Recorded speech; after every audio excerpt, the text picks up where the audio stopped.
Good morning students. हमारा जो chapter चल रहा है मॉलिक्यूलर बेसिस ऑफ इनहेरिटेंस, बहुत इंपॉर्टेंट चैप्टर है। इसमें हम पढ़ रहे थे डीएनए। डीएनए मतलब deoxy ribonucleic acid, which is a genetic material because it transfer the genetic informations from generation to generations, और we can say parents to progeny. यानी हम कह सकते हैं कि ये जेनेटिक जो इन्फॉर्मेशंस होती हैं, जो कैरेक्टर्स होते हैं, चाहे हमारा रूप, रंग, स्टेचर्स, कलर, आई कलर, ये सब जो कैरेक्टर हैं, यहाँ तक कि जो डिजीज़ हैं, ये भी क्या होती हैं, एक जनरेशन से दूसरे जनरेशन में क्या होती है, या हम कह सकते हैं पेरेंट्स से डॉटर में ट्रांसफ़र होती है। तो इन कैरेक्टर को ट्रांसफ़र करने का जो काम होता है वो क्या करता है, डीएनए करता है। तो जो डीएनए हमने लास्ट टाइम पे पढ़ा था, जो न्यूक्लिक एसिड जो होता है पॉलीमर ऑफ न्यूक्लियोटाइड होता है। न्यूक्लियोटाइड में भी हमने पढ़ा था कि जो नाइट्रोजन बेस है, पेंटोस शुगर और फॉस्फेट, इन तीनों को जोड़ के हम क्या कहते हैं, न्यूक्लियोटाइड कहते हैं। यदि इसमें से फॉस्फेट को हटा दें, यानी नाइट्रोजन बेस और पेंटोस शुगर है, तो इसको न्यूक्लियोसाइड कहा जाता है। नाइट्रोजन बेस में भी हमने पढ़ा था प्यूरिन एंड पायरिमिडीन्स। प्यूरिन को हमने कहा था कि इसमें एडेनिन होता है, ग्वानिन होता है। पायरिमिडीन में हमने कहा साइटोसिन, यूरेसिल और थायमिन होता है। तो ये जो डीएनए की बात कर रहे थे हम, DNA is a long polymer of deoxyribonucleotides. The length of DNA is usually defined as number of nucleotide. तो लेंथ ऑफ जो डीएनए है यूजुअली किससे डिफाइन किया जा सकता है, नंबर ऑफ न्यूक्लियोटाइड, क्योंकि ये नंबर ऑफ न्यूक्लियोटाइड एक दूसरे से जुड़ के एक लॉन्ग चेन डबल हेलिक्स बना देते हैं। यानी हम कह सकते हैं हेलिकली जो ये लॉन्ग चेन बनाते हैं एक दूसरे के अपोजिट होते हैं, एंड यानी हम कह सकते हैं पैरेलल होते हैं, लेकिन क्या होते हैं, अपोजिट होते हैं। तो ये डिपेंड करता है किसी की कोई भी ऑर्गेनिज्म है, उसके जो डीएनए है, ये कैरेक्टरिस्टिक्स जो ऑर्गेनिज्म है उसमें अलग अलग लेंथ के न्यूक्लियोटाइड है, उससे ये हम उसको कह सकते हैं। तो स्ट्रक्चर ऑफ पॉलीन्यूक्लियोटाइड्स हमने पहले ही बताया कि इसमें नाइट्रोजन बेस है, पेंटोस शुगर है और फॉस्फेट ग्रुप है, इसको हम पहले ही पढ़ चुके हैं। तो इसी में हम बात करते हैं कि जो फॉस्फेट ग्रुप जो होता है, जो पेंटोस शुगर में जो फॉस्फेट ग्रुप जुड़ा होता है, ये होता है 5OH पे। जो हम इसमें देख रहे हैं कि जो फॉस्फेट ग्रुप है, फॉस्फेट ग्रुप इसमें जुड़ा है, ये वाला जो फॉस्फेट ग्रुप है, या ये फॉस्फेट ग्रुप है, ये फॉस्फेट ग्रुप है,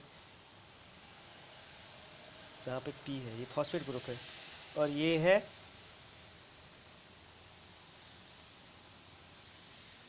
डीऑक्सीराइबोस, पेंटोस शुगर है, और इसके साथ जो जुड़ा होता है ये नाइट्रोजन बेस जुड़े हैं, ये नाइट्रोजन बेस है। तो जो ये फॉस्फेट ग्रुप है ये जुड़ा होता है 5OH पे। यहाँ पे जो जुड़ा होता है इसकी हम नंबरिंग करेंगे, तो यहाँ पे होगा 1 2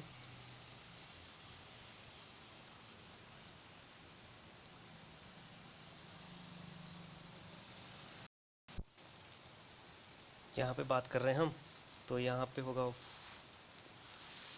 फर्स्ट, सेकेंड, यहाँ पे सेकेंड, यहाँ पे थर्ड, यहाँ पे फोर्थ, और यहीं पे वो 5 होता है। इस प्रकार से इसकी नंबरिंग होती है। तो ये जो जुड़ा होता है, जो फॉस्फेट ग्रुप होता है न्यूक्लियोसाइड से ये फॉस्फोडाइस्टर लिंकेज के द्वारा जुड़ा होता है। यानी हम कह रहे हैं कि इसमें क्या होता है, फॉस्फोइस्टर एक जो बॉन्ड बना है इसमें फॉस्फोइस्टर बॉन्ड इस यहाँ पे होता है। और यदि दो के बीच में बना है, तो इसको कहेंगे फॉस्फोडाइस्टर बॉन्ड। इधर भी इस प्रकार से आप समझें, इधर फॉस्फोइस्टर बॉन्ड है, इधर भी फॉस्फोइस्टर बॉन्ड है। तो इस प्रकार से हम कह सकते हैं डाइफॉस्फोइस्टर लिंकेज के द्वारा ये क्या होता है, लिंक होता है या जुड़ा होता है।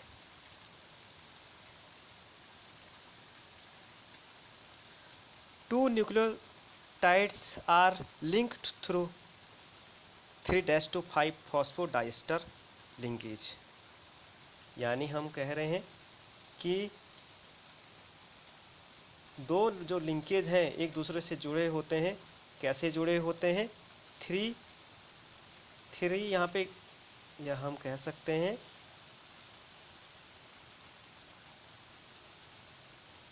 ये 3 है, एक साइड 3 होगा तो इधर क्या होगा 5, इधर 3 है तो इधर क्या होगा 5। तो इस प्रकार से ये क्या होते हैं 3 और 5 phosphodiester linkage to form a dinucleotide. और ये क्या बना देते हैं डाई न्यूक्लियोटाइड, यानी दो न्यूक्लियोटाइड जुड़ गए हैं, इस प्रकार से हम कह सकते हैं। ये जुड़े होते हैं फॉस्फोडाइस्टर बॉन्ड से जुड़ा होता है। ये आप जो ईस्टर बॉन्ड है इसको आप ज़्यादा डिटेल में आपने केमिस्ट्री में पढ़ा होगा इसको।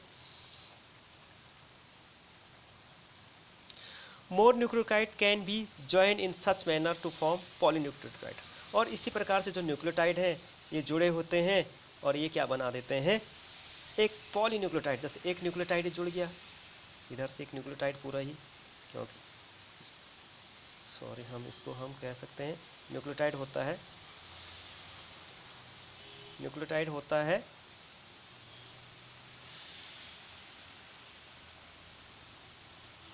इस प्रकार से हम समझ लें। यानी हमने कहा कि ये क्या है, एक नाइट्रोजन बेस है, दूसरा इसमें राइबोस शुगर है, डीएनए में डीऑक्सीराइबोस शुगर होता है, और एक फॉस्फेट। तो इन तीनों को जोड़ के हम कहते हैं एक न्यूक्लियोटाइड कहते हैं। न्यूक्लियोटाइड ये जुड़ा, दूसरे में भी जुड़ा, तीसरे में जुड़ा, चौथे में जुड़ा, इस प्रकार से क्या बना देता है पॉलीन्यूक्लियोटाइड बना देता है। यानी हम कह रहे हैं कि एक न्यूक्लियोटाइड इसमें जुड़ गया, एक दूसरा इसमें जुड़ गया है, इस प्रकार से एक लॉन्ग चेन बना देता है। कहने का अर्थ है एक लॉन्ग चेन बना देता है, जिसको हम कहते हैं पॉलीन्यूक्लियोटाइड चेन कहते हैं। ये polymer thus formed has at one end a free phosphate moiety at 5 end of ribose sugar which is refer to a 5 end. एक साइड हमने कहा कि इसमें 5 एंड होता है, 5 end of polynucleotide chains. Similarly, at the other end of the polymers, the ribose has a 3-OH group. तो एक side इसके क्या होता है 3 एंड होगा, जैसे आप इसमें देख रहे हैं, इसको हम कहें तो इसमें आप 3 एंड होगा, एक साइड 3 एंड होगा, इसमें 3OH होगा, 3 एंड OH होगा या 3 डैश। तो दूसरा साइड क्या होता है 5 डैश होता है, यहाँ पे 5 डैश, यहाँ पे आप देख रहे हैं कि ये 5 डैश है और यहाँ पे क्या है 3 एंड है। तो इसको आप समझिए, आई होप आपकी समझ में आ रहा होगा कि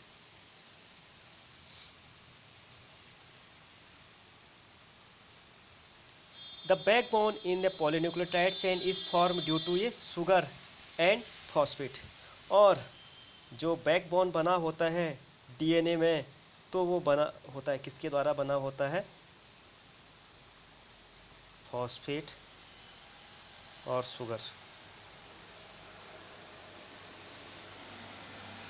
ये इस साइड भी आप देखेंगे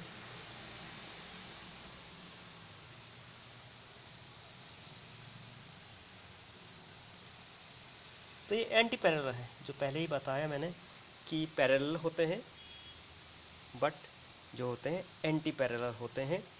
इधर 3 एंड होगा तो इस साइड 5 एंड या प्राइम हम पढ़ सकते हैं इसको। इधर 3 एंड है तो इधर 5 एंड है। और ये क्या बना देते हैं, जो फॉस्फेट है इसमें और जो शुगर है ये डीएनए का बैकबोन बनाते हैं। तो हम ये एग्जाम में पूछ सकते हैं, तो backbone in a polynucleotide chain is form due to sugar and phosphate. कभी कभी पूछ सकता है, the nitrogenous base link to sugar moiety project form ये बैकबोन। ये हम पहले ही बता चुके हैं।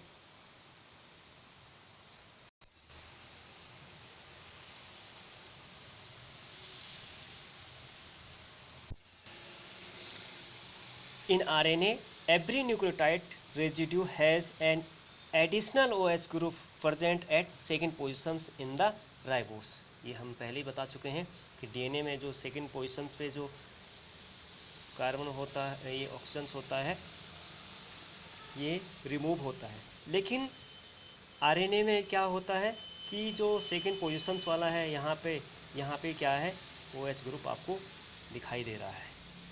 तो कहने का अर्थ है कि जो आरएनए है, प्रत्येक न्यूक्लियोटाइड यानी every nucleotide residue has additional OH group present at second positions in the ribose. ठीक है, जो कि डीएनए में हमने कहा था कि यहाँ पर से जो सेकंड नंबर का जो ऑक्सीजन होता है इसको रिमूव हो जाता है, इसलिए इसको डीऑक्सीराइबोस कहा जाता है। जबकि ये फॉर्मेशन जो आप देख रहे हैं ये आरएनए का है, इसमें सेकंड नंबर पे क्या होता है, एडिशनल OH होता है इसके साथ, यानी हम ऑक्सीजन इसमें रहता है। और आरएनए में यूरेसिल पाया जाता है, यूरेसिल होता है इन प्लेस ऑफ थाइमिन। यानी जो डीएनए हमने पढ़ा था कि इसमें थाइमिन होता है, लेकिन आरएनए में थाइमिन की जगह यूरेसिल्स होता है।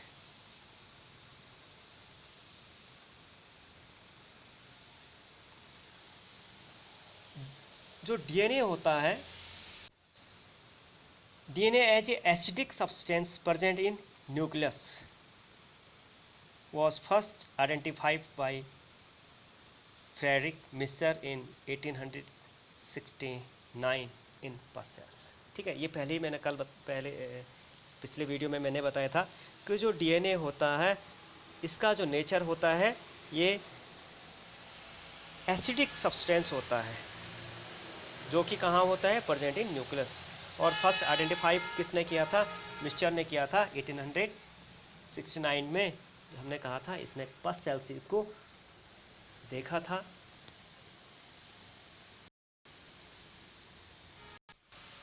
तो जो डीएनए है इसको सबसे पहले जो कि न्यूक्लियस में प्रेजेंट होता है और सबसे पहले आइडेंटिफाई किसने किया था, फ्रेडरिक मिस्टर ने किया था 1869 में। ही नेम्ड इट न्यूक्लिन, इसका नाम जो उसने दिया था न्यूक्लिन दिया था। However due to the technical limitations in isolating such a long polymer intact, the elucidations of structure of DNA remained elusive for very long period of time. It was only in 1953 that James Watson and Francis Crick, based on X-rays diffractions data produced by Morris Wilkins and Rosenils Franklin, proposed a very simple but famous double helix model for structure of DNA। बहुत बार पूछा जाता है कि DNA का जो double helix model है ये किसने दिया है। तो हमने कहा कि जो double helix model of DNA है, डीएनए स्ट्रक्चर और first publish in the journal Nature by James Watson and Francis Cricks in 1953।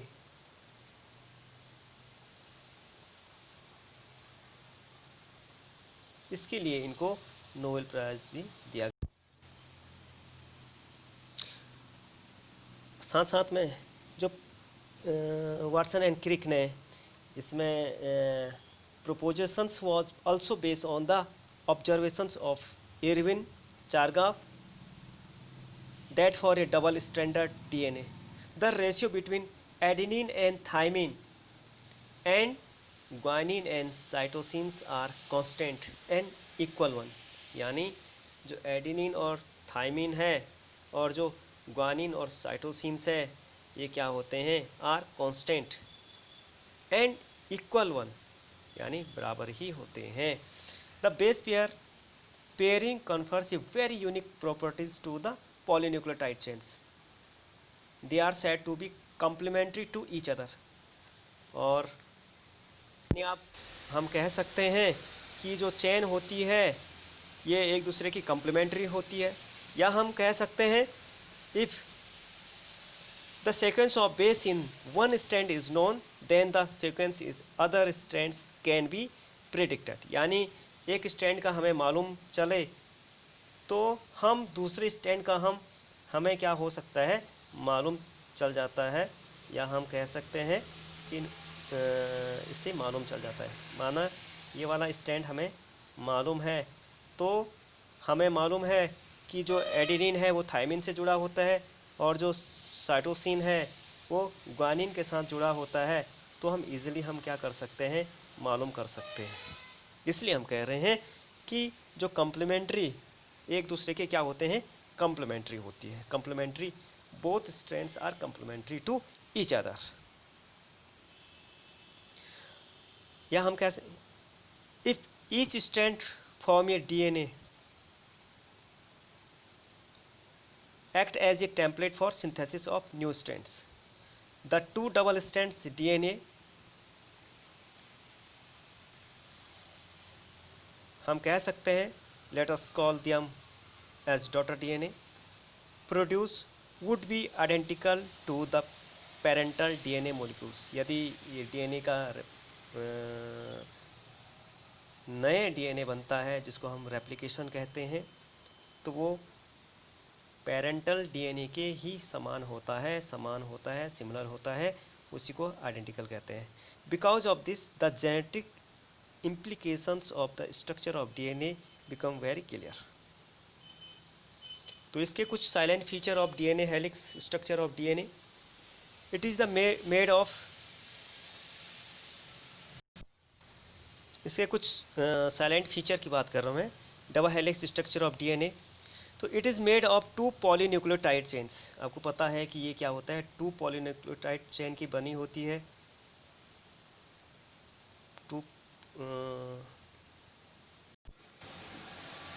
ये 2 पॉलीन्यूक्लियोटाइड चेन की बनी होती है इस प्रकार से, 2 पॉलीन्यूक्लियोटाइड चेन की बनी होती है। When the backbone is constitutes bye sugar phosphate, इसको हमने पहले ही बताया कि जो बैकबोन होता है किसका बना होता है, शुगर और फॉस्फेट का बना होता है। And the base project insight, और जो बेस प्रोजेक्ट होता है इनसाइट होता है। ये जो आप देख रहे हैं ये बैकबोन है, लेकिन जो बेस पेयर होगा इसका क्या होगा, इनसाइड होता है, बेस अंदर साइड होता है इसका। तो एडेनिन जो होता है थाइमिन से जुड़ा होता है और जो साइटोसिन है वो ग्वानिन के साथ जुड़ा होता है। The to chain have anti parallel polarity, और दो जो चेन है या हम कह सकते हैं to chains have anti parallel, एक दूसरे के क्या होते हैं, विपरीत हैं। एक इस प्रकार से समझ लें, इधर 3 होगा तो इधर 5 होगा, इधर 3 होगा तो इस साइड 5 होना चाहिए।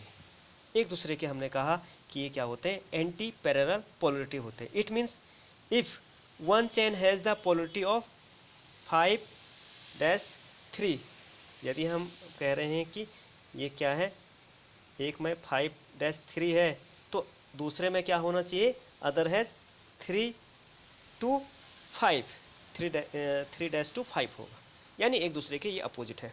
The basis in 2 strands are paired through hydrogen bonds, और जो बेस होते हैं 2 स्ट्रैंड्स के, जो बेस आपस में जो पेयर करते हैं, किसके द्वारा करते हैं, हाइड्रोजन बॉन्ड के द्वारा होते हैं या एच बॉन्ड्स के द्वारा होते हैं, फॉर्मिंग बेस पेयर, इसको और क्या बनाते हैं, बेस पेयर होते हैं। Adenine form 2 hydrogen bonds with thymine, जो एडेनिन होता है वो थाइमिन के 2 हाइड्रोजन बॉन्ड्स के द्वारा जुड़ा होता है। Opposite strands and vice versa होता है, कहने का अर्थ वाइस वर्सा एक दूसरे के अपोजिट है, एक प्रकार की सिमिलरिटी है। Similarly guanine is bond with cytosine with 3 hydrogen bonds, और जो ग्वानिन है वो क्या होता है, 3 हाइड्रोजन बॉन्ड के द्वारा, जो एडेनिन है वो थायमिन में जुड़ा होता है डबल हाइड्रोजन बॉन्ड के द्वारा, और ये इनसाइड होता है बेटा, और जो साइटोसिन है वो ग्वानिन के साथ जुड़ा होता है 3 हाइड्रोजन बॉन्ड के द्वारा।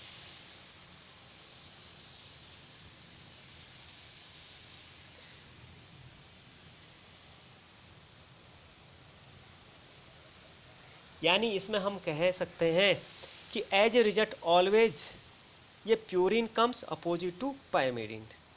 तो प्यूरिन्स अपोजिट किसके होता है, पायरिमिडिन्स के होता है। प्यूरिन और पायरिमिडिन हम पहले भी पढ़ चुके हैं कि जो प्यूरिन होते हैं डबल रिंग स्ट्रक्चर वाले होते हैं, और जो पायरिमिडिन्स होते हैं वो क्या होते हैं, सिंगल रिंग स्ट्रक्चर होते हैं। पायरिमिडिन हमने कहा था कि साइटोसिन, यूरेसिल और थाइमिन होता है। डीएनए केस में हम कहेंगे तो साइटोसिन और थाइमिन होते हैं, और आरएनए में यूरेसिल होता है, और जो प्यूरिन होता है इसमें एडेनिन और ग्वानिन होता है।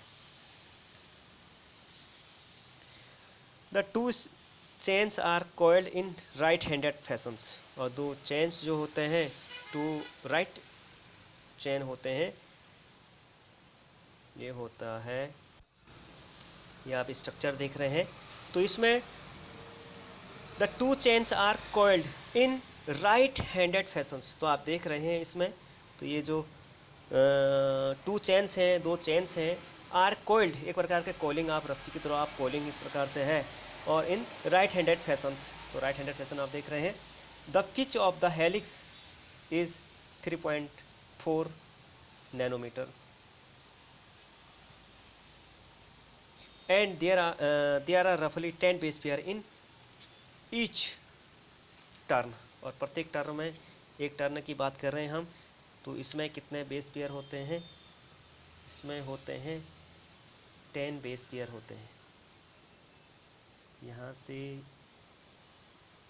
यहाँ तक लें हम, तो इसमें एक टर्न जो होता है पूरा बेस, तो उसमें 10 बेस पेयर आपको दिखाई देगा।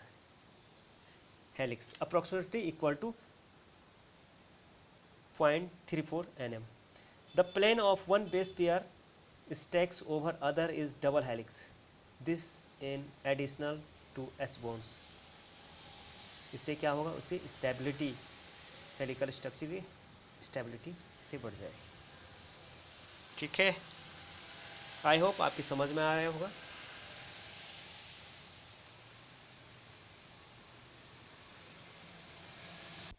Thank you.